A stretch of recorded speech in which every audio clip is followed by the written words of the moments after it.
시청자 여러분 안녕하십니까? 프레시안과 하민커 TV가 함께 만드는 프레시안 정치 토크 오늘 그 세 번째 시간입니다. 많은 분들 기다려 주셨습니다. 자, 첫 번째, 두 번째 계속해서 지금 6.3 지방 선거를 앞두고 우리 전북특별자치도지사 민주당 경선에 초점을 맞추면서 말씀을 전해드렸는데요. 오늘은 기초자치단체장 경선 후보가 확정된 곳이 4곳이나 있고 또 조만간 아마 14곳의 후보가 민주당 경선 후보가 확정이 될 텐데 이 두 가지 이야기 오늘 계속해서 나눠 드리도록 하겠습니다. 자, 오늘도 두 분과 함께 하겠습니다. 프레시안 얼굴입니다. 프레시안 전북본부의 박기웅 국장님 어서 오세요. 예. 반갑습니다. 일주일 만이네요. 네. 제가 지난번에 이 자고 나면 정치가 변하니까 어떤 때는 좀 무섭다라고 했는데 다시 이렇게 또 보면은요. 최근에는 이래도 전북 정치가 이렇게까지 가야 하는가라는 좀 자괴감도 들고 또 이 바닥을 치면 또 위로 솟구치겠지 이런 희망감도 들고 여러 가지 만감이 교차하는 이런 상황입니다. 요즘. 참 기자 정신을 발휘하는 또 도민의 한 사람으로서도 기자로서도 예. 정치가 무섭다 이런 말씀 여러분 뼈가 있는 말씀입니다. 자, 오늘도 기대해 주시고요. 전북일보 개건 논설위원입니다. 이경재 의원님 어서 오십시오. 네, 안녕하십니까. 전북 도지사 경선과 관련한 여러 가지 그 후폭풍, 파괴력이 좀 있는 그런 여러 가지 메시지들이 나오고 있는데 전북 정치가 전국적인 주목을 받고 있는 것 같습니다. 그래서 그걸 또 뒤집어 보면은 이제 민주당과 관련된 다 사안들이잖아요. 그래서 지금 뭐 안우영 의원은 국회에서 단식 농성을 지금도 하고 있고 김관영 지사가 또 경력차 방문도 했고 또 이현택 의원 일단 당의 어떤 뭐 공천 후보로서 확정이 된 이후에 그런 입장문도 발표하고 행보를 이어가고 있는 상황인데 그냥 정치적인 어떤 배경 측면에서는 거의 뭐 권력 구도까지 지금 진도가 나가 있는 상황이고 그런 과정에서 전라북도가 어떤 희생양이 되고 있는 거 아니냐. 전라북도 정치권을 얼마나 그 우리 시쳇말로 만만하게 보았으면 뭐 이런 어떤 여러 가지 어떤 편향적인 결과들이 나오고 있겠는가 이런 여러 가지 함의가 있는 메시지들이 나오고 있기 때문에 좀 흥미진진하게 보고 있는 상황인데 일단 결론은 다 민주당과 관련된 문제고 민주당이 보다 좀 겸허하고 어떤 시스템 공천이랄지 또는 뭐 스마트한 어떤 공천을 이미 조성래 사무총장이 밝혔단 말이죠. 그런 취지에 걸맞게 일사불란하게 이끌어갔으면 좋았는데 그렇지 못한 것 같아서 우리 전북인 입장에서는 상당히 좀 자괴감도 느끼고 또 민주당에 대한 원망스러운 눈초리도 있고 민주당이 보다 좀 겸허하게 시스템에 의한 작동을 시켰으면 하는 주문도 해봅니다. 예. 자, 이게 뭐 오늘 방송에 들어가기 전에 저희가 너무 지금 뭐 이게 그 공영방송다운 지금 방송을 하고 있다 많은 분들이 아니 언제까지 그 옷을 못 벗고 지금 이러느냐 아니 그러려면 유튜브 왜 하느냐 뭐 이런 이야기를 합니다. 쇼츠 지난주 보니까요 저보다 두 분 그 조회수가 더 많더라고요. 그러니까 쇼츠로 아마 저희의 판정을 이렇게 하시는 분들 많이 계실 것 같은데 이 옷 벗기가 참 쉽지 않아요. 그러니까 정치만큼이나 정치가 생물이라고 하는 것만큼이나 스펙타클하고 버라이어티하고 정말 좀 적나라하고 뭐 이런 유튜브 방송을 기대하는 분들이 많은 것 같아요. 근데 저희는 이게 좀 너무 점잖고 뭐 복장부터 바꿔라, 양말부터 좀 바꿔라. 그래서 제가 오늘 검은 양말 신고 왔는데 요 앞에 테이블도 좀 바꿔라. 그래서 주문이 너무 많아요. 하멘커 TV 자산이 얼마 안 돼요. 이거 지금 요거 마련한 것도 제 퇴직금 지금 여기서 쪼개가지고 하는 건데 근데 좀 두 분에게 기대를 좀 해야 될 것 같은데 아니 저부터 좀 달라져야 되겠습니다만. 제가 봐도 좀 옹색한데 질적으로 승부할 수밖에 없고 그리고 이제 저희들이 그 정치인이 아니고 또 하나는 이제 언론 생활을 하다 보니까는 그 시청자들할지 이제 이 도민들의 눈높이가 상당히 높습니다. 우리 전북 도민들은 정치 의식이 높아가지고 자 그런 것들을 감안을 하고 언론 생활을 해왔고 또 머릿속에 이제 어느 정도 깔려있기 때문에. 그래요. 어떤 정제된 언어랄지 이런 것 많이 익숙해져서 그런 것 같은데 앞으로는 좀 날려놓고 합시다. 아니 우리 도민들을 일컬을 때 야 이 전주는 양반이야. 이게 양반 의식 어떤 뭐 도덕성, 선민 의식 이런 것들이 좀 많다 보니까 할 말도 못 하고 또 뒤에 가서는 또 이 뭐 뒷담화라고 하는 형식들이 예. 우리 도민들이 수식어가 됐을 때 좀 기분이 나쁘거든요. 네, 어쨌든 그런 옷을 다 벗어야 됩니다. 진짜 예. 정치판처럼 이제 방송도 해야 될 것 같아요. 근데 이게 정치라는 게 사실은 보이는 그 이면이 더 중요하거든요. 그렇죠. 사실은. 그래서 이런 말도 있잖아요. 정치인을 알기 위해서는 그 사람이 무슨 말을 하는가를 보지 말고, 그러니까 입을 보지 말고 그 사람이 어디를 가는가를 봐라, 발을 봐라, 뭐 이런 이야기가 있거든요. 정치인의 속내는 입에 있는 게 아니라 발에 있다. 또 정치인의 속내는 이 가슴에, 머리에 있는 게 아니라 가슴에 있는데 이 가슴까지 우리가 들어볼 수 없다 보니까 기자들이 통상적으로 말하는 것 이것을 가지고 분석을 하고 하다 보니까 이게 좀 재미가 없는 것 같아요. 사실은 그 이면을 좀 이야기를 해야 하는데 그 이면을 이야기하다 보면은 그 수위를 어디까지 해야 하느냐 이게 좀 감이 안 잡히거든요. 그 동안에는 기자 정신에 의해서 이 팩트만 중심으로 하다 보니까 그 이면을 어디까지 잘 구슬려서 설명을 해야 하느냐 이게 저도 참 한계인 것 같습니다. 그동안에 보면 중앙 정치에 비해서 지방 정치 이슈가 없으니까 뭐 재미있는 이야기를 하기가 쉽지 않았는데 지금만큼 전북 정치 이슈가 그렇죠. 가장 많은 곳도 없거든요. 그렇기 때문에 오늘 두 분께 감히 좀 이게 책임감을 좀 제가 드리자면 이슈는 그 어느 곳보다 지방선거를 앞두고 굉장히 많은 곳이 바로 이곳입니다. 물론 그 이슈가 좋은 이슈가 아니어서 가슴이 안타깝고 답답하긴 합니다만 그 이슈를 가지고 한번 들여다봐야 되고요. 제가 볼 때 이러한 전북의 지난 민선 8기에서 민선 9기 지방선거를 앞둔 민주당의 경선 과정에서의 이런 좋지 않은 이슈는 다시 말하자면 다음 민선 10기를 앞두고 있는 지방자치의 어떤 30여 년 동안의 오래된 낡은 숙제들을 풀 수 있는 계기가 될 수 있다는 측면에서 적나라하게 한번 저희가 짚어봐야 된다는 그런 숙명적인 방송이 되지 않을까 싶습니다. 맞습니다. 그 지방 정치는 또 이제 지방 선거는 지역의 어떤 살림살이를 놓고 고민하고 대안 제시하고 여러 가지 이제 비판도 하고 뭐 그런 선거가 이제 순기능일 텐데 지금 민주당이 이제 절대적 우월적 지위를 갖고 있는 민주당 경선은 그런 것이 아니잖아요. 다 실종돼 버렸고 오로지 지금 중앙 정치의 대리전을 지금 치르고 있는 상황이라고 저는 보거든요. 예를 들면 이제 이원택 뭐 공천 일단 입장을 경선에서 당선됐죠. 네. 당연히 이제 정청래 어떤 라인업이 돼 있는 거고 또 이제 김관영 지사 쪽은 이제 박찬대 라인이랄지 또 이제 김민석 라인업이 이제 돼 있는 거고 그 이제 와중에서 안우영 의원이 3선이라지만 좀 어정쩡해 있다가 제일 낮은 어떤 지지를 얻으면서 김관영 지사가 제명되면서 자격을 상실하고 이제 그쪽으로 쏠림 현상이 일어났잖아요. 그 와중에 지금 치열한 내부 어떤 그 권력 투쟁의 산물이 여러 가지 지금 이런 표출된 혼란스러운 상황이란 말이죠. 그래서 예를 들어 넉 달 전에 사건인 그 대리 지급 사건, 예. 그다음에 그 전날에 있었던 청년단체 정업의 어떤 그 대납 식사비 대납 사건, 네. 그 하루 사이를 두고 일어난 거거든요. 11월 29일 정업 사건, 11월 30일 전주 사건인데 왜 이것들이 침잠해 있다가 요 시기에 터졌냐? 경선 앞둔 시기에. 이런 걸 보면 정말 내부 치열하는 제가 옛날에 그 말씀을 한번 드린 데 있는 것 같은데 일부 팀들은 네거티브를 안 한다고 후보들은 얘기하지만 일부 팀들은 골방에서 저는 골방이라고 지금 표현을 하는데 호텔이 됐든 무슨 뭐 모텔이 됐든 방을 잡아가지고 골방에서 연구를 해 네거티브 전략을 그런 것들을 해온 그런 핸들링을 해왔던 것들이 이번에 터진 게 아니라 그냥 터졌다고 저는 보고 있고 근데 이런 문제를 그 연결시켜 놓고 보면은 과정 처리 또 중앙당 입장 이걸 보면은 역시 전북 정치는 중앙당의 대리전을 치르고 있는 그런 선거판이었다. 그래서 승자는 뭐 당 대표가 갖고 있는 그런 진의 승자.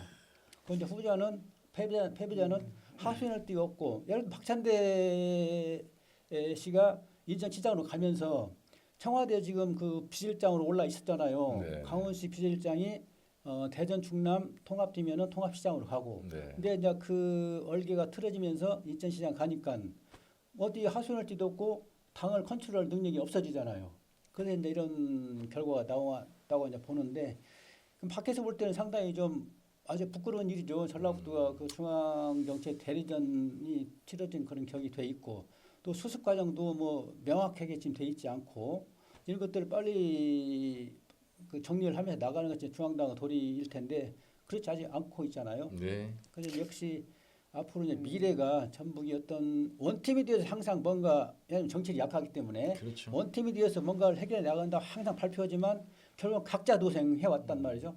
그 결과를 지금도 보고 있는 것 같아서 상당히 불행한 적이 전라북도가 아닌가 정치적으로 그런 생각이 듭니다. 네. 이게 정치의 흐름을 놓고 뭐랄까요 어떤 음모론이다 설계론이다 뭐 이게 자주 나와요. 그게 이제 주로 뭐 어느 쪽에서 나오는가 뭐 저희는 좀 알고는 있지만 사실은 그것까지는 이야기할 수 없지만 앞서 말씀하신 대로 작년 11월 29일에 이원택 의원과 청년들이 정읍에서 모 식당에서 저녁을 먹었고요. 또 다음 날에는 전주에서 김관영 지사와 저녁 식당에서 또 저녁을 먹었습니다. 청년들의 일부는 상당히 겹치거든요. 그 다음에 또 한간에는 또 안호영 의원과는 안 먹었겠느냐, 뭐 이렇게 해서 거기에서는 이제 완주나 이쪽의 청년들하고 먹지 않겠느냐, 뭐 이런 이야기까지 나와서 또 다른 쪽에서는 완주 청년들을 막 이렇게 또 찾고 있다고 그래요. 그러니까 먹는 그거는 게 문제는 아니잖아요. 근데. 먹는 게 문제는 아니죠. 네, 당연히 그런데, 후보를 불러다가 의제에 대해서 물어보기도 하고 근데 답을 이제 지금까지 나온 이 어떤 형식이라는 게 이원택 의원의 경우는 청년들이 초청을 한 것이 아니라 의원이 초청을 한 것 아니냐, 이 주체가 의원 아니냐, 뭐 이런 지금 굴레에 지금 휩싸여 있지 않습니까? 그 다음에 김관영 지사의 경우는 술과 소맥을 곁들여서 대리비를 줬지 않습니까? 그러면 이러한 형식이 여쪽만 이렇게 계속 됐을까? 이런 이제 자꾸 음모론과 그 다음에 또 하나는 왜 이게 4개월 만에 터졌느냐? 이것은 누군가 뭔가 계획을 한 것 아니냐? 작동하는 힘이 있었을 것이다. 뭐 이렇게 자꾸 추측을 하고 어찌 보면 프레임을 좀 짜갈 수는 있죠. 사실 그 프레임이라는 게 일종의 현상을 놓고 만들어가는 프레임인데. 이게 제가 이제 이 의문점에 대해서 그러면 왜 4개월 이후에 이런 문제가 터졌느냐 이 의문점을 가지고 제가 전주에 있는 식당 주인을 만났는데 그 식당 주인이 이제 일목요연하게 한 4개월간의 과정을 설명을 해주더라고요. 네네. 이쪽 김관영 지사 측에서 이것을 덮기 위해서 여러 가지 노력을 했고 이 과정에서 서로 뜻이 안 맞았고 그래서 이제 식당 주인이 이 USB를 3월 말경이나인가요? 그때 이것을 좀 터뜨려야겠다 이렇게 이야기했고 변호사한테 자문을 구했다는 거예요. 그래서 변호사가 하는 말이 이게 지금 현 정권이 진보 정권이니 보수 언론에게 제보를 하는 게 아마 효과적일 것이다. 뭐 이렇게 해서 일부 언론사에 넘어갔다 이런 이야기를 또 했었거든요. 그러니까 이렇게 보면은 이게 과연 음모론이나 이 설계론 뭐 이런 것으로 해석을 해야 하느냐 이건 또 한계가 또 있어요. 그러니까 어떤 현상을 봤을 때는 저는 일단은 팩트에 근거해서 그걸 가지고 이제 조금씩 해석을 넓혀가는 게 차라리 낫지 않을까 이런 생각이 좀 듭니다. 네.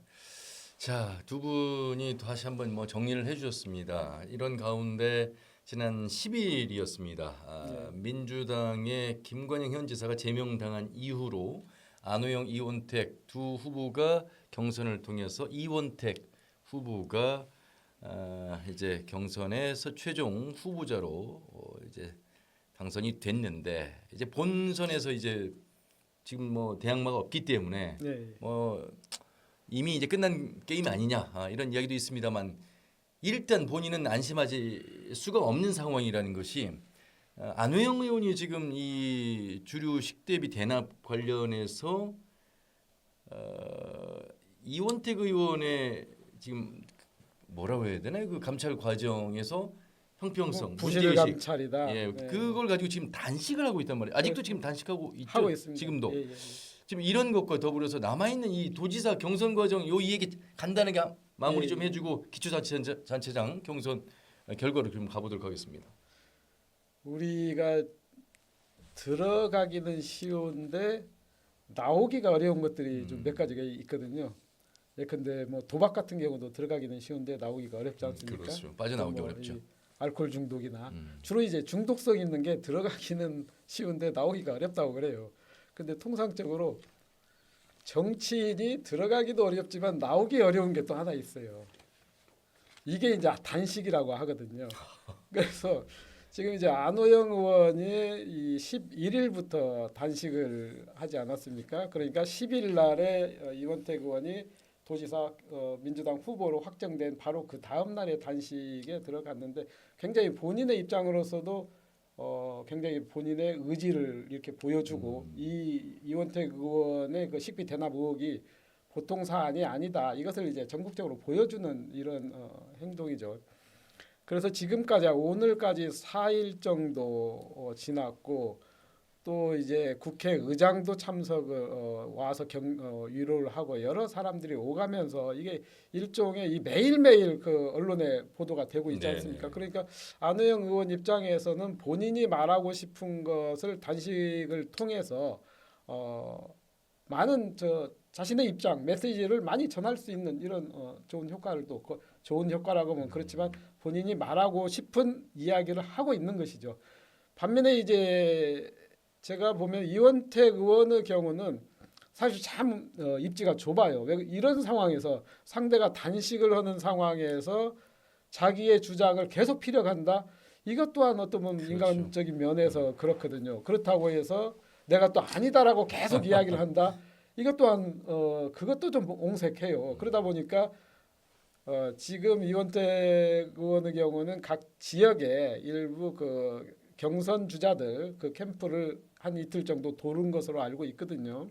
그런 상황에서 아마 이 어제 민주당 재심위원회가 오후 4시인가요? 재심 회의를 했다고 그래요. 그래서 오늘 정도에 최고위원회에다가 보고를 하고 최고위원회에서 발표를 하지 않을까 이렇게 예상이 되는데 어떤 식으로 나오든 간에 그 결과가 빚어내는 후폭풍은 뭐 상당히 될 것 같아요.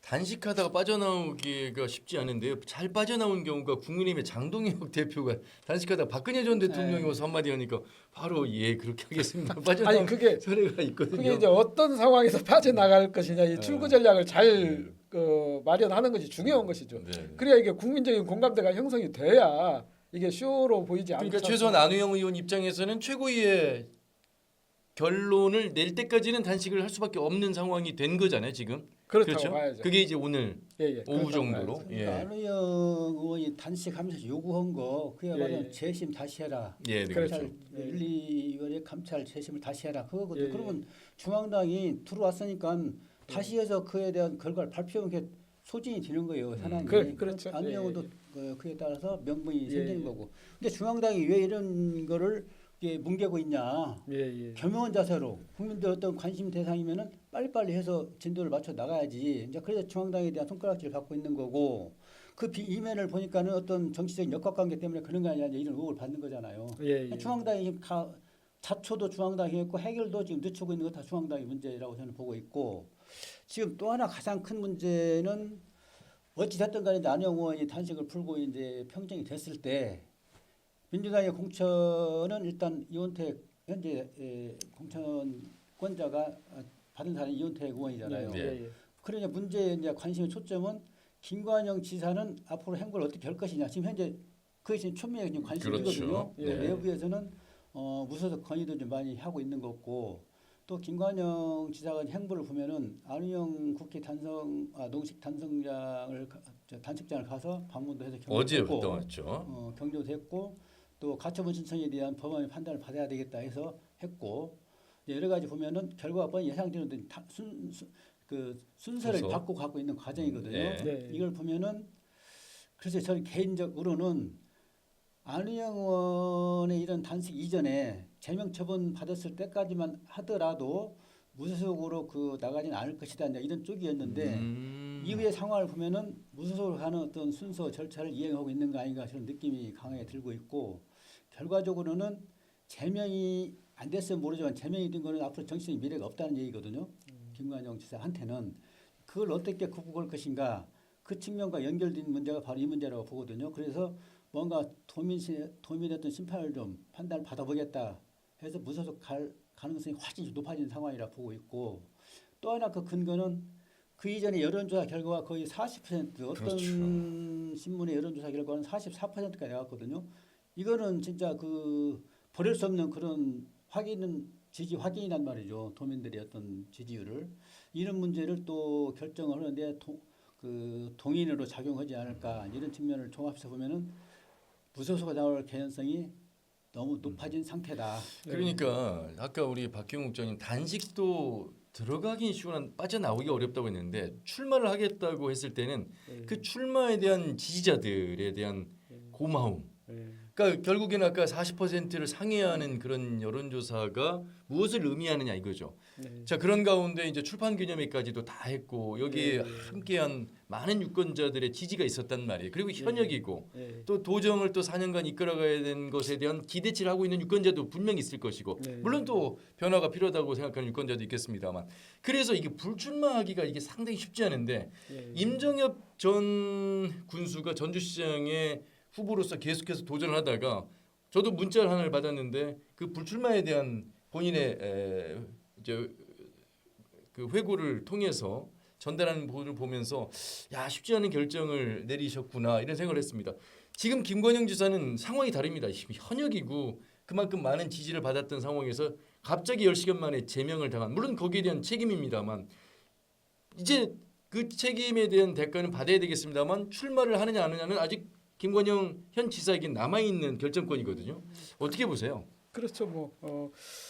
김관영 지사 입장에서는 뛰다 죽을 노릇인 건 사실이에요. 정말. 요거 이거 그야말로 오늘 요 뛰다 죽을 이게 쇼츠로 굉장히 이거 오늘 주목받을 것 같습니다. 아니 그야말로 이게 대낮에 이 천둥이 벼락 맞은 꼴이나 마찬가지잖아요. 이게 잘 나가다가 거기에다가 한 3일 정도만 이런 일이 없었으면은 그야말로 재선에 성공하는 이런 상황인데 느닷없이 동영상 하나가 나왔단 말이에요. 그래서 불과 그 전날까지만 해도 안호영 의원 측은 이제 보따리를 싸는 상황이었거든요. 그렇죠. 그런데 그 다음 날에 김관영 지사의 영상이 나오니까 야야 이 보따리 빨리 풀어라 해가지고 또 다시 풀었다는 거 아닙니까? 이런 상황인데 다소 억울하지만 사실은 그 동영상 문제는 이게 저는 이게 좀 적잖은 파장이 있다. 네. 무엇이냐면은 일단은 이 전라북도의 정치권의 최수장은 도백이지 않습니까? 도지사가 청년들과 소맥을 마시면서 대립이지만 현금을 나눠줬단 말이에요. 이건 뭐 누가 봐도 삼척동장이 돌아가는 개한테도 물어봐도 아 그건 이 공성법 위반이야 꽉꽉 이렇게 한단 말이에요. 이게 그 문제를 누구보다 잘 알고 있는 도지사가 그렇게 했다는 것. 또 하나는 이 청년들이 마치 나 이 거수경례 한 게 무슨 뜻인가 모르겠어요. 이 거수경례를 하면서 또 돈을 받지 않습니까? 이게 충성이란 뜻일 텐데 그러면 무엇에 대한 충성인지 뭐 이것도 좀 그렇고 이 전체적으로 이 모습이 동영상까지 나와 있는 이 모습이 민주당에서는 굉장히 뭐랄까 위기감을 맛볼 수밖에 없는 이런 상황이었을 것이다. 그래서 아마 이게 빨리 꼬리를 자르고 빨리 처리하지 않으면은 당에 돌아오는 후폭풍이 만만치 않을 것이다. 아마 이런 판단에 따른 것으로 보이는데 이제 하여간 김관영 지사가 무소속으로 출마할 것인가 이것은요 제 생각은 저는 않을 것 같아요. 첫째는 만약에 지금 김관영 지사가 50대 중반 정도인가요? 굉장히 전도양양한 이 정치인이고 또 어떤 인품이나 어떤 실력이나 또 이 인적 네트워크나 이거 굉장히 훌륭한 사람이지 않습니까? 이분이 무소속 출마하는 순간 이 민주당과는 완전한 결별을 선언하는 것이다 마찬가지거든요. 그래서 이 전라북도의 민주당 이 양지 텃밭인 이 전북에서 과연 민주당과 완벽하게 결별하기 위해서 이 무소속까지 출마를 하겠느냐 이런 모험은 저는 하지 않을 것이라고 보고요. 지금 제명을 당했을 때 민주당 안에서의 피선거권 박탈이 10년입니까? 제명당했을 때 잘 모르겠는데 아니 왜냐면 그것도 정치적 계산이라는 게 있잖아요. 그러니까 지금 말씀하신 건 아니, 무소속으로 나갔다가 떨어졌을 때는 진짜 민주당에 다시 복당하는 근데 건 이제 이런 게 있겠죠. 이 기간은 이 복당할 수 있는 기간은 뭐 제가 잘 모르겠습니다. 피선거권이 주어져 아마 나갔어도 이게 복당 기회는 많이 있거든요. 정권이 바뀌거나 당 대표가 바뀌면 복당 기회를 또 줘요. 그래서 이런 것까지도 생각한다면은 저는 무소속 출마는 않을 그러니까 다음 것이다. 8월 전당대회를 보고 다시 네. 복당할 수 있는 카드가 있기에 무소속 출마는 굉장히 위험한 선택이다. 뭐 법적으로 피선거권이 박탈되는 이 기간만 생각할 필요 없거든요. 네. 이건 뭐 당 대표가 바뀌거나 또그 상황에 따라서는 항상 복당을 할 수 있지 않습니까? 그 기회를 주거든요. 또 하나는 저는 과연 김관영 지사의 그동안 여론조사 지지율이 본인의 온전한 본인의 자산이냐? 이것은 민주당에 있기 때문에 당의 프리미엄도 있고 또 도지사의 현역 프리미엄도 있고 이런 여러 가지가 복합적으로 작용한 거라고 봐요. 그렇다고 보면은 이분이 무소속으로 뛰쳐나간다. 그러면 당에 있는 지지 세력들이 같이 무소속 뛰쳐나갈까? 예컨대 한 40% 이상, 50% 이상이 뛰쳐나갈 것인가? 저는 한 7, 80% 정도는 같이 나가줘야 짐을 싸야 이게 나름대로 또 든든한 우군을 백으로 해서 선거운동을 하지 않겠습니까? 근데 그것은 저는 좀 그러면 이렇게 한번 제가 여쭤볼게요. 어쨌든 제명당한 이후에 안호영 의원과의 연대. 그런데 과연 연대가 됐다면 그 지지층이 옮겨가서 안호영 의원을 선택했더라면 이런 결과가 나왔겠는가? 아 이거는 옮겨가지 않았나? 아니면 진짜 허수였나? 뭐 이런 약간 그래서 이것이 민주당 안에 있을 때와 뭐 여러 전제가 좀 달라지는 경우가 되면 이런 결과가 나온다. 지금 이런 말씀을 하시는 것 같아요. 안호영 의원이 이제 힘을 받게 된 원인은 김관영 의원이 제명되면서 김관영 지사가 지사가 제명되면서 그 진영이 상당히 분개를 했잖아요. 그 분개한 것이 바로 안호영 쪽 진영 쪽으로 옮겨간 거예요. 그 결과 상당히 높아진 그런 결과를 얻고 이번에 지금 권리당원 50%, 안심당원 시민 50% 했잖아요 이번에. 예. 그때 제가 듣기로는 뭐 프로테전자 비공개하기 때문에 그 저 발표를 않고 있지만 상당히 근소한 표차인 것만 사실이고 이제 윤진병 의원이 뭐 49.5대 50 그건 아닌 것 같고 근데 근소한 표차인 건 사실이고 이제 이런 그 데이터를 놓고 볼 때랄지 또 이제 이거 무소속 출마를 하냐 안 하냐는 우리 이제 제 3자잖아요. 예. 김관영 지사의 입장에서 봐야 이 문제는 자기 개인의 정치 진로 일단 예컨대 제명처분을 받지 않고 후보 자격 박탈만 당했다고 한다면 계속 갈 것 같아요. 내가 볼 때는. 왜냐하면은 뭐 입각이랄지 하는 기회가 많이 있거든. 앞으로 자기 민주당 내에서요. 당 내에서. 근데 제명처분 받고 더구나 제명처분 결정이 최고위원 회의에서 만장일치로 된 거예요. 네. 근데 김관영 입장에서는 이건 아닌 거거든. 내 정치 진로와 관련해서. 두 번째는 안우영하고 이호태하고 둘이 공천 경쟁할 때 그 진영이 가면서 그 진영이 어떤 활발한 그런 지지 응집력이 확인이 된 거예요. 안우영은 그전엔 한 자릿수 9% 나오고 그랬어요. 예. 근데 그래서 근소한 표차로 이호태하고 따로 붙었단 말이에요. 그거는 김관영 지지 세력이 옮겨가면서 지금 볼륨이 커진 거란 말이죠. 이걸 다시 확인했잖아요. 데이터로. 네. 또 세 번째는 아까 말씀드린 것처럼 돈의 언론사들이 그 계속 여론조사를 했는데 그 언론사의 데이터가 계속 1등을 한 번도 놓친 적이 없고 뭐 30 몇 % 후반에서 또 44%까지 상당히 압도적인 다른 그 광역자치장군보다는 훨씬 우월적인 어떤 그런 숫자를 계속 끌고 간 측면이 또 있거든요. 이런 거지 서너 가지를 종합해서 보면은 개인적으로 볼 때는 얼마나 그 동하겠어요. 그래서 일부에서 이제 건의도 하고 있고 이런 걸 보면은 그동안 아까 말씀드린 것처럼 절차적으로 그 축적을 명물 축적한 것들이 있고 해서 나는 이제 갈 것 같다는 그런 그러니까 상황이라고 이제 보는 거고 방송에서 저도 이경규 위원님에게 좀 공감하는 부분이 있어요. 뭐냐면은 사실은 제가 아까 정치는 입을 보지 말고 발을 보라고 했는데 발을 보면은 안호영 의원을 찾아갔단 말이에요 지금. 그러면 이 찾아간 게 무슨 뜻이냐? 또 이런 생각일 수도 있습니까? 그러니까 안호영 후보를 지지하는 세력들도 함께 안고 출마의 방향으로 걸어갈 가능성이 있다라고 말씀하신 것에 동의할 수 있다 이렇게. 1+1이 지금 뭐 3이 된 것도 사실이죠 사실. 그런데 또 한편으로 보면은 기존의 지지층을 합산하면은 사실은 이원택 의원을 이겼어야 돼요. 그런 측면에서는 좀 실패한 면이 있고 다른 측면에서 보면은 이번에 찾아갔단 말이에요. 찾아간 것이 이게 위로하는 측면도 있지만 또 이런 거죠. 당신과 나가 연대를 했잖냐. 당신이 안 되면 다음에 내가 하면 어떠냐. 뭐 이런 생각도 가지지 않았는가. 저는 또 그런 생각이 들어요. 정책 연대는 한 사람이 어려우면 그러면 이제 내가 다음 주자로 갈 수도 있지 않겠느냐. 그러면은 내가 이제 무소속으로 이렇게 갈 수도 있다. 이런 측면까지도 포석을 깔 수도 있지 않겠느냐. 이런 생각은 또 저도 한켠에는 좀 들기도 해요. 한 정치인의 정치력에 대해서 한번 제가 생각을 한번 해봤는데요. 안우영 의원이 기후에너지 환경 상임위원장이에요. 3선 의원입니다. 사실 전주완주 통합 문제가 계속해서 안우영 의원의 발목을 잡았었거든요.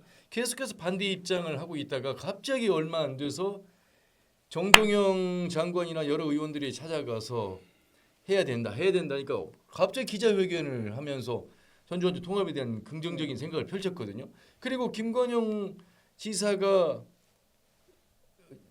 되면서 본인은 그러니까 제명되기 전에 상임위원장을 유임하겠다라고 입장을 밝혔는데 하루 만에 이게 또 갑자기 나온다고 하는 그 어정쩡한 정치력에서 시너지가 더 약화된 게 아닌가. 이것이 추제일관 계속해서 세게 밀고 나갔더라면 전주완주 통합도 강하게 건의를 했고 적극적으로 의사표시를 했더라면 지금 이 재선의 이원택 후보의 경쟁 구도가 특히나 김관영 지사를 지지하는 지지층을 안고 가는 구도 속에서 이게 패배할 수 있었겠느냐. 이 부분에 대해서는 어떻게 생각하세요? 그건 뭐 명확합니다. 안우영 의원은 그 3선 의원으로서 전라북도 정치권의 리더로 우뚝 설 수 있는 기회가 바로 그 점이었어요. 전주 완주전 통합을 추동시켜 나갔다 온다면은 상당히 전라북도의 리더로 발돋움할 수 있는 그런 기반이 됐을 텐데 첫 정부도 반대를 했거든요. 자기는 뭐 국민의 뜻에 따라간다고 했지만 속으로 반대한 거 아니에요. 나중에 이제 그 찬성을 했을 때 본인의 어떤 자발적인 찬성이 아니고 이재명 대통령이 통합 추진하면서 그리고 정동영 의원이 중간에 이재명 대통령하고 저 미팅하면서 전라북도 얘기를 하고 안우영 의원이 반대를 하고 있는 상황까지도 다 알고 그랬다는 거 아닙니까? 그러니까 이재명 대통령이 안우영 의원이 반대한다면서요? 왜 반대를 하고 있다 이제 하니까 좀 얘기 좀 해주세요. 전화 좀 한번 해주세요. 그랬어요. 정동영 의원이 대통령한테 안우영 의원한테 좀 추동을 해라. 말하자면 지역 경쟁력이 중요하고 지역 주도 성장을 해야 되는데 또 균형 발전의 가치가 있고 그 얘기를 하니까 이재명 대통령이 되었고 개인한테 하겠습니까? 내 비서실 때 얘기할 테니까 그 알아서 하세요. 하니까 정동영 의원이 그럼 제가 전화할까 정동영님의 뜻이라고? 그렇게 하세요. 해갖고 안우영 의원한테 정동영 의원이 전화를 한 거잖아요. 장관이. 그 말을 듣고 안우영 의원이 계속 개길 수가 없잖아요. 네? 그냥 반대 계속 해? 그건 자기 정치 미래와도 관련된 문제거든. 그래서 찬성 기자회견을 해서 행정통합 찬성이라고 밝힌 건데 여기부터 금이 간 거예요. 사실은. 예. 적어도 3선 정치인이면 지역에 리더가 돼야 되고 카리스마가 있어야 되고 그 이후에 찬성 발표했는데 군의원들 14명인데 한 명도 자기 속으로 이렇게 만들어내지를 못하잖아요. 계속 반대하고 그 다음날 찬성은 기자회견 다음날 안우영을 규탄한다는 또 기자회견이 나왔어요. 이게 무슨 정치력입니까? 리더입니까? 카리스마입니까? 그래서 계속 침잠해 있다가 이제 경선 물꼬를 타면서 이제 저렇게 단식 농촌까지 가고 비슷하게 나오고 그랬는데 자기 표가 아니에요. 저거는 김관영 지지 세력의 표지, 지지율이지. 그걸 명백히 알아야 돼. 아니 그 당시에도 사실 그 안호영 의원과 정동영 통일부 장관 그다음에 이성윤 의원이 같이 배석을 했지 않습니까? 네, 기자회견 그리고 때. 안호영 의원이 결단을 했을 때 정동영 장관이랑 이성윤 의원이 이야기를 했어요. 우리 모두 다 극찬을 하면서 우리 다 모두 정치인들 다 안호영 의원을 지지하겠다 이렇게 약속을 했거든요. 그러니까 이게 정치인의 약속은 현찰이 돼야 하는데 그 며칠 후에 나타난 여론조사 저는 사실은 안호영 의원의 여론이 깡충 뛸 줄 알았는데 오히려 낮아져 버렸단 말이에요. 그래서 그 뒤에 여론조사가 9% 나오고 그랬잖아요. 예. 그리고 오히려 낮아져서 이게 정치인의 말은 역시 공수표구나. 이거 다시 한번 또 우리 전북의 10명의 국회의원들의 정치력에 대한 전체적인 이야기를 또 다음에 한번 더 시간을 내서 하겠습니다만 참 이 큰 그림을 그려서 가더라도 힘이 되는 이 전북의 정치력인데 이 그 큰 그림을 그리지 못하고 있는 이 정치력에 대해서 얼마나 많은 우리 도민들이 아까워하고 그것을 4년에 한 번 있는 선거에서 바로 이제 투표를 통해서 결정하고 있는 그 무거운 심판을 여러분들 잊지 말아 주시기 바라겠습니다.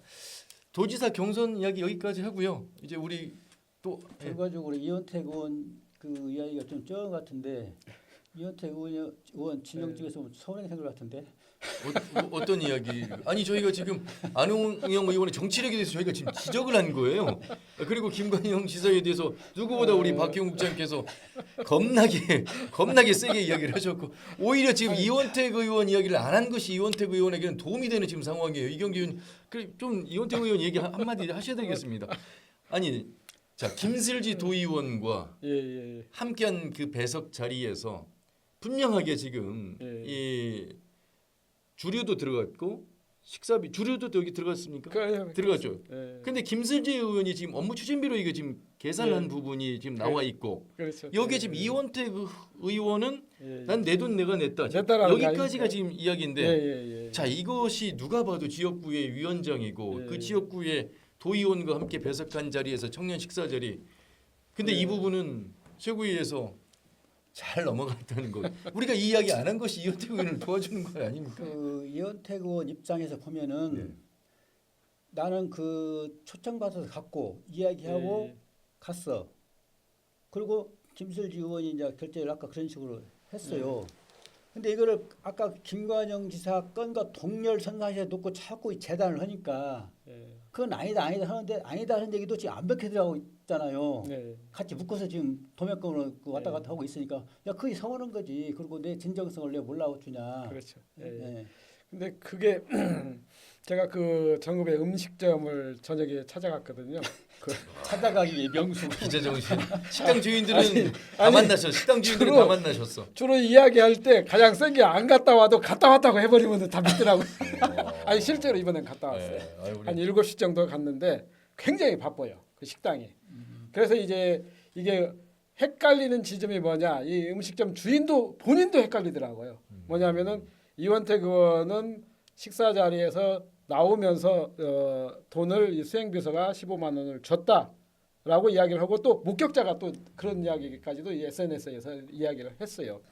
그런데 실제 음식점 주인은 아니 내가 그냥 바빠 죽겠다. 나 왔다 갔다 하다 보니까 어떤 사람이 온 것도 같고 돈을 놓은 것도 같고 이게 내가 정확하게 잘 모르겠다. 이런 상황이에요. 이러다 보니까 안호영 의원 측에서는 아니 넣었다고 하는데 이게 그런 음식점 주인은 그렇게 확실하게 받았다는 이야기 않는다. 뭐 이런 상황이거든요. 그러니까 좀 굉장히 헷갈리는 지점들이 좀 있어요. 이게 서로. 그래서 이제 반복되는 얘기지만 이런 일이 빚어지면은 중앙당이 또 재심도 네. 요구도 하고 현 상황이기 때문에 감찰도 하고 그래서 네. 빨리빨리 현장 나와서 조사하고 멘트 듣고 결정을 내야 되는데 지금 벌써 며칠이 지나잖아요. 중앙당이 지금 문제가 있는 그리고 거죠. 대부분의 식당은 카운터 계산하는데 CCTV가 다 있습니다. 사실 있어요. 얼마든지 확인하려면 그렇죠. 그 대납했는지 본인이 냈는지 비서가 냈는지 이거 확인할 수 있거든요. 그렇죠. 사실 그 정도의 적극적인 과정은 할 수 있었다는 얘기죠. 그래서 아마 지금 경찰에서 아마 청년들 다 불러가지고 조사를 했다고 그래요. 뭐 제가 한 청년 이야기 들어보니까 한 3시간 정도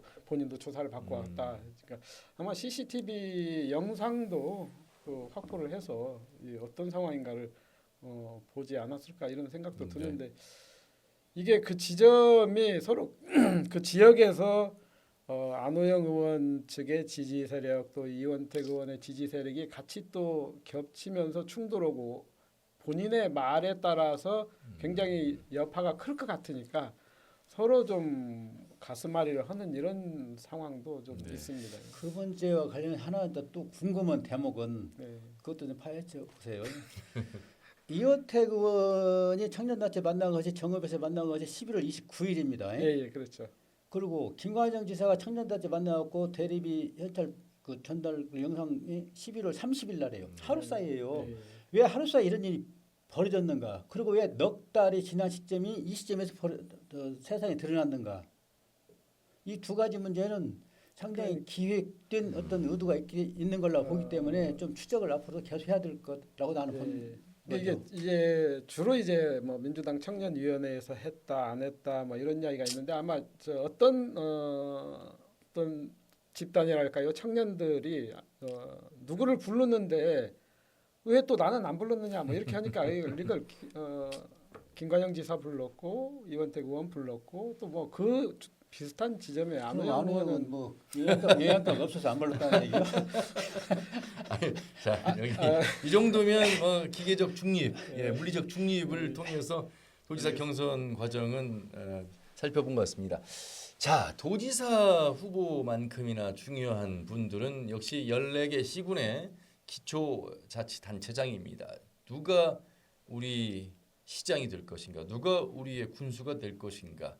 자, 이 부분에 대한 경선 과정이 지난 11일부터 12일까지 권리당원 50%, 안심번 50% ARS를 통한 방식으로 진행이 됐습니다. 5곳이 확정이 됐고 나머지 9곳이 이제 그러니까 본선 경선이죠.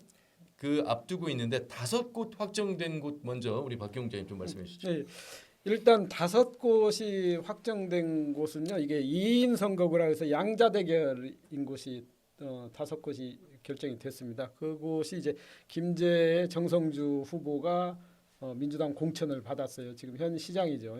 그다음에 무주에도 황인홍 군수가 공천을 받았으니까 여기도 좀 마찬가지로 현역입니다. 네. 그다음에 장수군의 최운식 군수 마찬가지로 현역이죠. 네. 또 이 순창군의 최영일 군수 이 공천을 받았고요. 고창의 심덕석 군수도 이 현역. 그러니까 5명 중에 4명이 지금 5명이 전체인가요? 다 5명? 현역이고요. 다 현역이고. 황인홍 군수만 3선에 도전하고 나머지는 다 그렇죠. 재선에 도전하는. 그다음에 이제 예. 현역에서 낙마한 사례가 유일하게 이제 군산의 강임준 시장이 이번 공천을 받지 못해서 네, 네. 어떤 뭐랄까요 비운의 정치인이 됐는데 1차 경선에서 탈락한 겁니다. 그러니까. 그렇죠. 그렇죠. 뭐 경선에 탈락하면 이것은 이제 본 경선이기 때문에 네. 여기에서 탈락하면 더 이상의 기회는 이제 없는 것이죠. 현역으로서는. 지금 예. 지금 본 결선에 못 올라간 상황이잖아요. 그렇죠. 강임준 결선에 시장이. 못 올라갔으면은 여기서 그냥 그, 탈락입니다. 그렇죠. 그러니까 예, 결선 그 투표에 말씀. 못 가는 네, 거죠. 못 가는 거죠. 네. 그다음에 이제 이 3인 이상의 선거구 그러니까 3사람 이상이 경쟁한 경우는 이제 배수 압축, 2배수 압축이 됐거든요. 그렇죠. 이 배수 압축이 된 곳이 이제 나머지 9곳. 전주시나 군산시, 그다음에 익산시, 정읍시 뭐 이런 여기 9곳은 이제 배수 압축이 됐는데 이 9곳 그래도 한번 제가 한번 예. 읊어드리겠습니다. 전주시장 결선 우범기 조지윤 후보, 군산시장 김영일 김재준 후보, 익산시장 조용식 최정호 후보, 정읍시장 이상길 이학수 후보, 남원시장 양충모 이정린 후보, 완주군수 유희태 이돈승 후보, 진안군수 이우규 전춘성 후보, 임실군수 김병희 한덕수 후보 그리고 끝으로 부안군수는 권익현 김정기 후보 이게 2파전 본 결선을 앞두고 있는 곳이 9곳입니다. 예. 이들은 이제 20일인가요? 20일하고 21일인가요? 21일 이틀간. 예, 이틀간 이 권리당원 50%의 일반 여론조사 50% 해서 이제 최종 1인 승자를 결정을 하게 되는 거죠. 예. 그러니까 이달 21일이면은 이제 기초단체장 공천은 다 마무리가 되는 셈이죠. 예. 어떠세요? 이제 현역이 탈락한 사례가 군산이 있고 나머지는 이제 본결선까지 어쨌든 현역들이 지금 함께 도전하고 있는데 이 지방자치단체장의 정치 신인이 진입하기가 쉽지 않은 구조인데 민주당의 결선 투표제 이 제도가 어느 정도 정치 신인들 내지는 현역에 도전하는 후보자 입장에서는 좀 좋은 제도로 지금 작용되고 있는 것인지 어떻게 판단하세요? 그렇죠. 이번에는 이제 3선을 하잖아요. 맞아면 예선, 본선, 그다음 결선. 예. 그러니까는 군산 같은 경우는 뭐 한 10몇 명이 나왔다가 그 한 10명이 좀 주자로 하면서 그 탈락 2번에 걸쳐서 했잖아요. 네. 근데 강임준 현역이 떨어진 게 아마 그 2년 전인가요? 이번에 그 김모 씨 도의원 나온 분이 문제제기를 했잖아요. 네. 뭐 몇백을 전달하고 내가 전달했다고 했는데 그 사건이 그냥 최종자 무죄 판결을 받았는데 저도 그 사건은 좀 이해가 안 되는 대목이 전달했다고 한 사람이 주장을 하고 기자회견을 했는데 그 사건이 이제 무죄가 나왔거든요. 그래서 그때 당시 주장한 사람들 얘기 들어보니까는 그 재판부를 좀 탓하더라고요. 판사를 탓하고 이제 그와 어떤 변호인들의 어떤 조력 관계 이걸 탓하던데 그런 문제가 아직도 남아 있어 가지고 강임준 현역이 유일하게 낙마한 케이스가 아닌가 싶고 예. 또 반대로 이제 정성주 시장 같은 경우는 그 8천만 원 사건으로 고소 고발이 돼 있는 이제 맞고소 돼 있긴 하지만 이것도 상당히 이제 지역적 어떤 파장이 큰 사건인데 일단 정성주 시장 사건은 좀 희한한 사건이에요. 왜냐하면은 차점자하고 관계의 그 격차가 한 40%, 35% 계속 유지를 해왔고 한 번도 저 변동이 거의 없이 일을 계속 달려왔단 말이죠. 그래서 왜 그러냐 보니까 이제 물론 이제 본인의 시의원 3번 하면서 시의장도 했고 김제 그리고 이제 이 시장을 하면서 또 여러 가지 정책을 잘한 결과도 있지만 결국 정성주의 어떤 트레이드 마크는 100만 원이거든요 이게 민생 지원금 전국적인 화제를 불러모은 100만 원 네. 사건. 그리고 그 뒤에 또 50만 원 하면 더 맞습니다. 지원을 했고 네, 예. 제가 이제 고향이 김제다 보니까 이제 그 얘기를 조금 들어보니까 나이 든 분들은 아주 적극적이에요. 충성도가 높아요. 네. 네. 다 이 세금 걷어서 쓰는 것이 우리 시민들을 위한 건데 어려울 때 얼마나 고맙냐 이렇게 생각을 하는 거예요. 아니 뭐돈 싫어하는 사람이 있습니까? 일단 내 주머니에 뭐 내 지갑에 현금을 네, 넣으니까요. 그러면서 뭐 읍면 순시하고 이제 간담회를 하잖아요. 그때 어떤 할머니 분은 그 면사무소까지 찾아가고 정성 시장을 만나려고 네.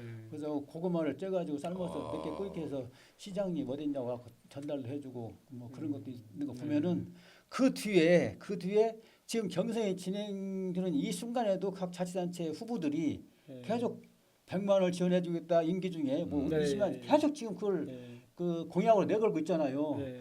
그래서 그런 어떤 지원 효과, 이제 포퓰리즘이라고 비판도 하긴 하는데 유권자 입장에서 시민 입장에서 볼 때는 가장 효과적인 수단이 아닌가 그걸 확인한 네. 케이스라고 이제 보고 물론 정성 시장 같은 미안한 얘기지만 정책 잘 하고 있습니다. 아니, 정책 근데- 잘 하고 있고 아니, 이걸 다른 쪽으로 보면 시민들이 원하는 현금을 네. 나눠줬다는 측면에서는 이재명 시민 대표가 맞춤형 아니냐. 이재명 대표가 보편적 복지하면서 그걸 지금 살포하자는 그 효과도 예. 의미가 뭐 있는 거고 이제 예. 그런 식으로 간다 이제 평가를 할 수 있겠고. 근데 무주 황인홍 장수 최원식 군수도 상당히 뭐 좀 트러블이 많이 있었잖아요. 예. 하천 부지 문제랄지 그렇죠. 또 부인 이름으로 그 숲세권 개발하는데 거기에 그 수행료소 같이 그 땅을 사가지고 투자, 문제도 있었고. 근데 최원식 군수도 이 문제를 또 말끔히 해소를 하고 넘어가더라고요. 이 상대 후보였던 양성빈 후보가 7보 1배를 하면서 유권자의 네. 민심을 얻는 그런 노력도 했는데 야, 이 현역을 이기기는 참 쉽지 않았던 모양입니다. 예. 차영일 순창 군수도 뭐 일찌감치 예상이 된 케이스고 또 농촌 기본소득 갖고 이거 선거 끝났다고 그랬거든요. 그때 예, 예. 네네. 해당이 되면서 이제 그런 특징이 있는 그런 지역들이라고 보고 있습니다. 근데 이번에는 절대적으로 현역이 유리한 구도였다. 예. 흔히 말하면 이제 선거의 3대 요소가 뭐 구도, 바람, 뭐 인물 뭐 이렇게 하는데요. 이 구도가 무슨 구도냐면은 사실은 이 정권이 바뀌었지 않습니까? 이재명 정부로 들어오면서 이재명 정부가 강조하는 균형 발전 또 전북의 삼중 소외론을 해소해주겠다. 전북의 낙후를 눈물을 닦아주겠다. 뭐 이렇게 이야기를 하니까 전북 도민들뿐만 아니라 각 시군에 있는 뭐 국민들도 기대치가 굉장히 높은 거예요.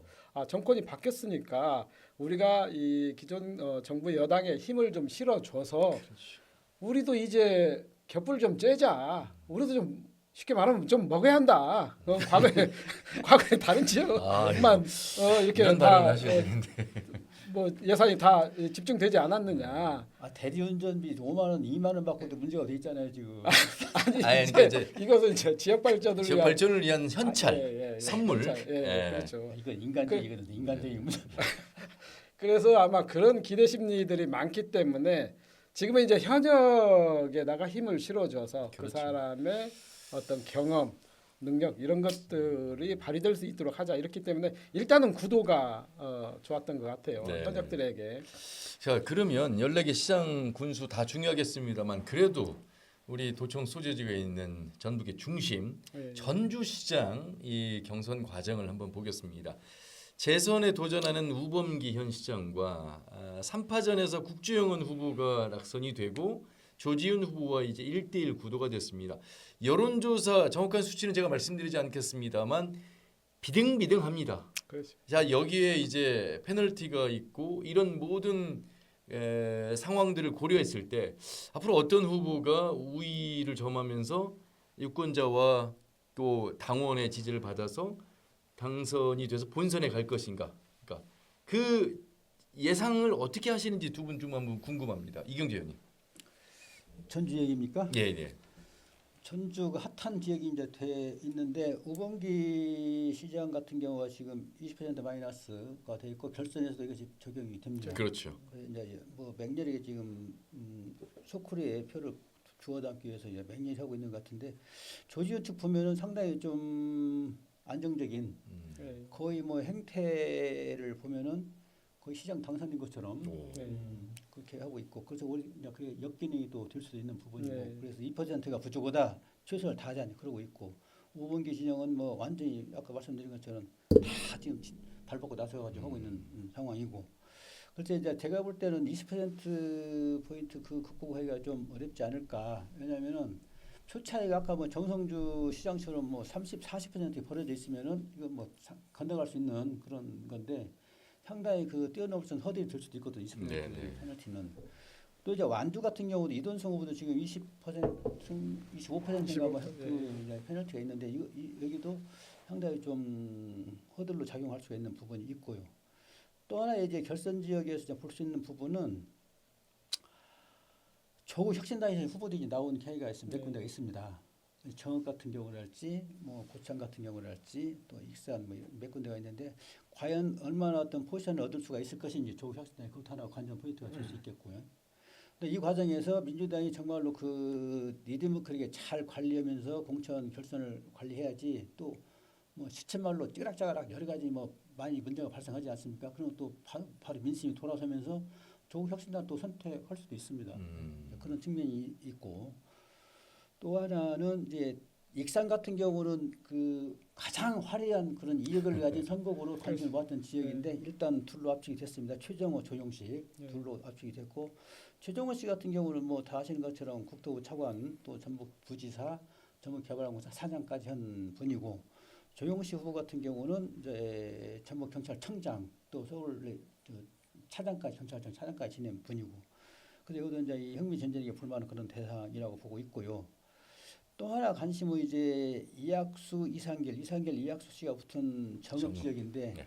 여기가 김민영 전 산림조합장이 이제 혁신당으로 나오고 있거든요. 그래서 이학수, 김민영 놓고 많이 여론을 돌릴 때 초기에는 상당히 지금 오차 범위 내에서 왔다 갔다 했는데 시간이 흐를수록 좀 벌어져 있더라고요. 그래서 여기도 이제 민주당이 관리를 잘 해서 이런 시기에 이제 순풍을 타고 가면은 뭐 결과가 되겠지만은 또 여러 가지 이제 또 선거라는 거는 천변만화하는 것이고 어디서 돌발 변수가 나올지 모르잖아요. 그래서 이런 것들을 잘 관리하지 못하면 또 이렇게 민심이 돌변할 수 있는 지역일 수도 있다. 그런 것들이 이제 관전 포인트라고 저는 보고 있고 또 하나 임실 지역인데 김병희, 한덕수 두 분으로 이제 압축이 됐는데 여기에 성준호 씨라고는 청와대 이재명 행정관. 정부의 행정관 예.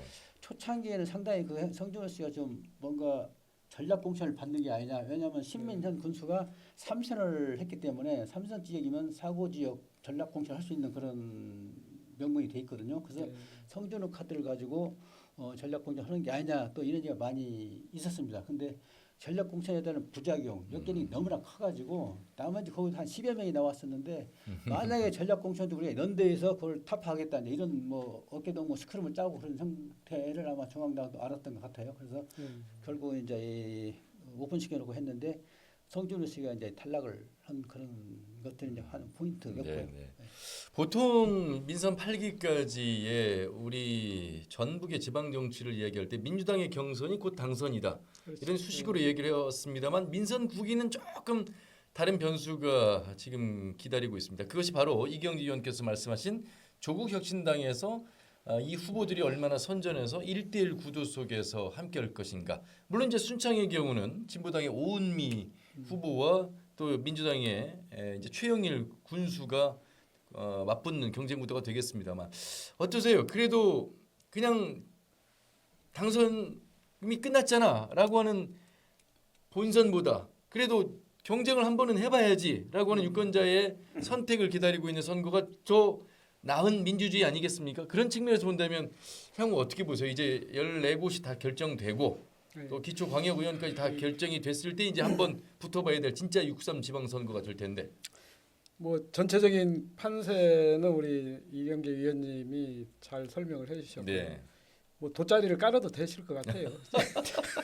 아 이거 유튜브용 멘트를 오늘 아니 우리 전체적으로 박경정님이 유튜브용 멘트를 어, 오늘 준비를 많이 해오셨네요. 저는 한옥마다 깔면 되겠습니까? 저는 이제 그 설명을 잘 해주셨으니까 큰 틀에서 보면은 지금 1등과 2등이 싸움을 하는데 치고받고 링 위에 올라갔는데 그 사람들의 이 경쟁력이나 주먹에서 이 판가름 나는 게 아니라 오히려 링 밖에 있는 3등의 관전자에서 판가름 날 수도 있다. 다시 말하면은 뭐 그 양자 대결에서 떨어진 아니 저 3자 이상의 대결에서 떨어진 탈락한 저 3등 후보 내지 4등 후보가 과연 어디에다 힘을 실어 주느냐 이게 하나의 큰 변수가 될 수 있다. 예컨대 이 전주시장 후보 경우는 우범기 후보와 조지훈 후보 굉장히 거의 박빙의 승부를 펼치고 있거든요.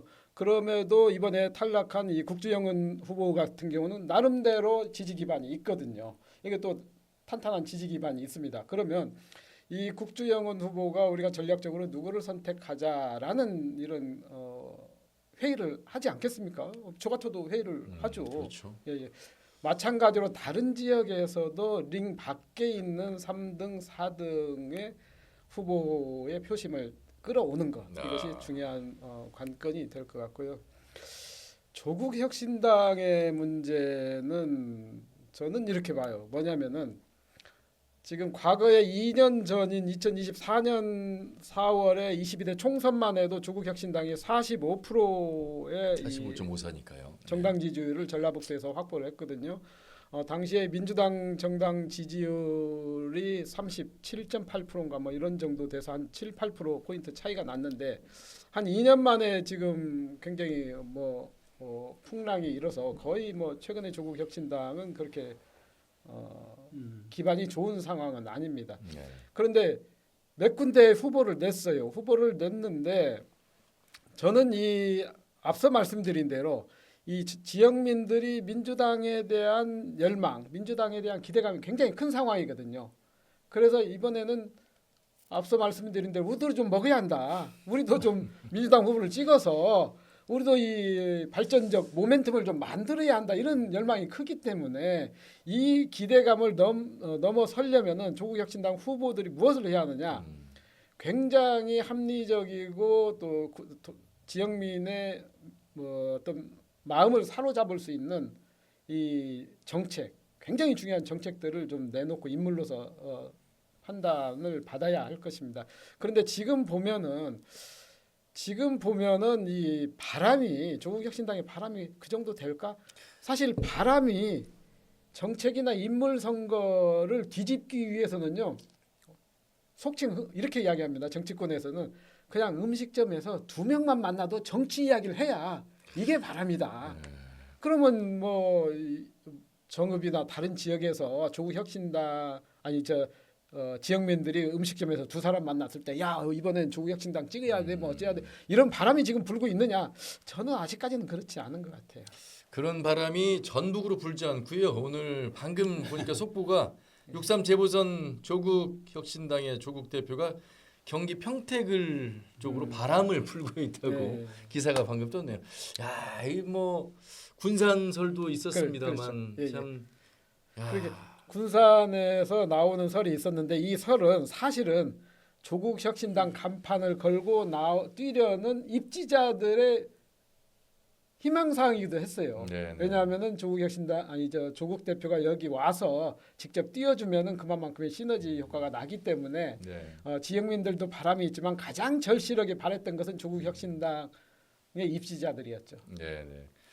자, 이렇게 되면 지금 뭐 조국 혁신당의 후보로 뛰고 있는 우리 선수들 입장에서 네. 보면 지지율이 올라오지 않고 있는 조국 혁신당 그리고 후보들 지금 뭐 고군분투하고 있습니다만 저렇게 이재명 대통령의 지방 분산 균형 발전 속에서 새만금의 현대차 구조라든지 어떻게든 지방이 살해된다는 그 화두 아래서 정말 오극삼특으로 가고 있고 우리 전북도 그런 바람 속에서 지금 이렇게 흘러가고 있는데 조국 혁신당 입장에서는 좀 답답할 것이고 조국 네. 대표마저 군산 김제 부안 갑이 아닌 예. 평택을로 출마를 결정했기 때문에 더 이상의 바람은 불기가 쉽지 않겠습니다. 후보 자신만의 경쟁력을 가지고 아마 본선에서 붙어야 되는 구도. 이렇게 된다면 조국혁신당이 뭐 한 3-4석 정도 예상을 했는데 요 그렇게 나오기가 쉽지 않을 것 같다는 생각도 들고. 예. 조국혁신당의 뭐 비운이라고 해야 되겠죠. 조국혁신당이 뭔가 좀 승승장구하면서 자기 색깔, 선명성을 계속 펼쳤어야 되는데 계엄 탄핵 오면서 배려버렸어요. 조국혁신당은. 네. 왜냐하면 선명성을 펼쳤던 공간이 없어졌고 그렇다고 해서 이재명 정부를 또 공격할 수도 없고 또 같은 그렇죠. 차량이 네. 뭐 빛이 서니까 그래서 조국혁신당의 설 자리가 좁아진 경우인데 우리 전라북도 같은 경우는 전라북도가 가장 불행한 것이 경쟁 무풍지대라는 거 아닙니까? 네. 조국혁신당이 어떤 진영을 구축해가지고 경쟁 구도를 만들기를 좀 바라는 어떤 그런 기류가 상당히 있었는데 그것이 허물어져 버리니까 그럼에도 불구하고 이제 그 인적 자원들은 또 훌륭한 분이 많이 있어서 이번에 그냥 포기하지 말고 열심히 싸워서 뭔가 좀 구도를 좀 팽창시켜 나가는 그건 이제 희망이라고 보고 있고요. 일단 조국 대표는 지역구 선택 잘한 것 같아요. 평택 쪽에. 네. 그리고 군산 선택은 말이 안 되죠. 그리고 지역에 그렇죠. 정서도 예, 있고 예, 예. 그리고 또 뭐 부산 같은 데도 지금 제가 볼 때는 좀 겁을 먹은 것 같아요. 부산을 나갔으면 좋았을 텐데 겁을 먹은 것 같고 네. 일단 국회 들어가서 1번이니까 조국 대표는 네. 그리고 이제 이 지방선거 이후에는 바로 총선이고 선거 연대 또는 뭐 합당할 수도 있고 이제 그런 문제가 있기 때문에 그걸 진두지휘하고 컨트롤 타워를 하려면은 국회에 들어가야 되거든요. 네. 근데 이제 문제는 아직 모르겠지만 평택을 지역에서 민주당이 후보를 내냐 안 내냐 누구를 낼 것인가 또는 좀 정치 입문 수준의 어떤 약자를 내서 조국 대표를 도와줄 것인지 이제 그런 문제가 들여다봐야 할 사안이긴 한데 아직은 뭐 거기까지 진도가 안 나간 것 같고요. 일단 선택을 잘한 것 같습니다. 평택을 지역으로. 네네. 자 오늘까지 이제 3번에 걸쳐서 프레시안과 함앤커 TV가 함께 만드는 프레시안 정치 토크를 해봤고요. 특히나 민주당의 도지사 경선 과정 중점적으로 살펴드렸고 또 기초자치단체장도 지금 경선이 확정된 곳도 있고 진행 중인 곳도 있어서 오늘 여기까지 말씀을 드렸습니다. 저희가 이 교육감 선거를 이야기할 때 깜깜이 선거, 뭐 교육가족이 아니면 뭐 관심이 없는 구도 속에서 인지도 중심으로 보통 선거가 이렇게 결정되는 그 구도를 가지고 이제 깜깜이 선거 얘기하는데 깜깜이 선거가 되지 않기 위해서 저희 함앤커 TV가 교육감 후보들 토론회까지는 여기 옹색해서 다 모실 수는 없고 한 분 한 분 모셔서 저희가 한번 검증을 하는 시간을 한번 다음 주에 마련하면 어떨까? 물론 아직 섭외는 안 됐습니다. 하지만 두 분의 인지도를 가지고 또 제가 한번 열심히 섭외를 통해서 이 자리에 뭐 지금 교육감 후보가 이남호 예, 전 천호성, 예. 전북대 총장, 뭐 예. 전북연 연구원 원장, 예. 그다음에 천호성 전주교대 예. 교수, 예. 또 황호진 전 부교육감 그리고 뭐 단일화 또 지금 있기 때문에 저희가 지금 4명의 지켜봐야. 후보들인데 차근차근 저희가 뭐 섭외되는 대로 한번 모셔보도록 하겠습니다. 교육감 선거도 여러분 정말 관심 많이 가져주셔야 됩니다.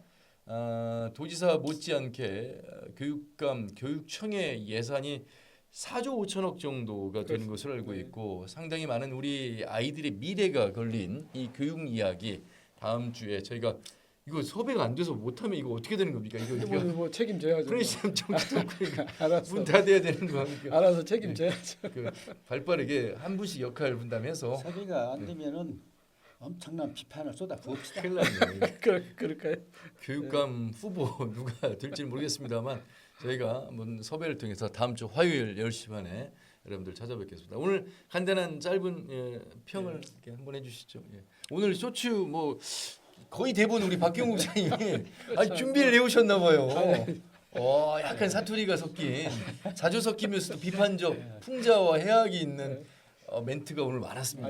횟수를 거듭할수록 계속 진화를 하고 있고 그런 식으로 계속 진화하시고 네.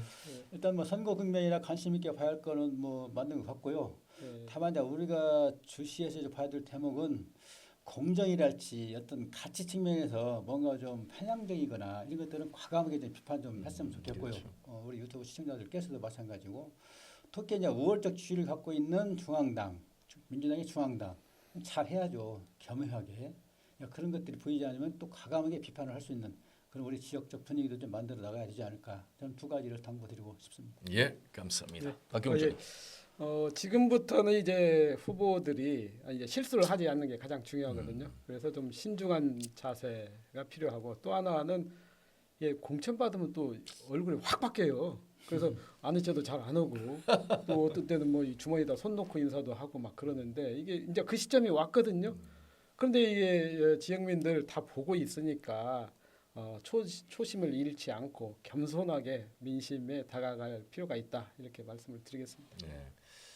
뭐 유권자 여러분이 국민이 이 나라의 주인인데 선거 때만 머슴이 되는 후보자 뽑아서는 안 되고요.